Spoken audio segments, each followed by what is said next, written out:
প্রিয় ভাইয়েরা, আমি বলেছিলাম যে একদল খেয়ে গিয়েছে আর একদল খাওয়ার জন্য রেডি হয়ে আছে। তো এখানে কি আমি কোনো দলের নাম বলেছি?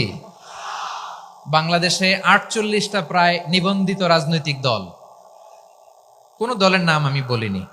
কথাটাকে আমি জেনারেল রেখেছি। দায়ীদের বৈশিষ্ট্যই এটা, দায়ীরা জেনারেলি কথা বলে, যার যেই মেসেজ নেয়ার তারা সেখান থেকে নিয়ে নেয়।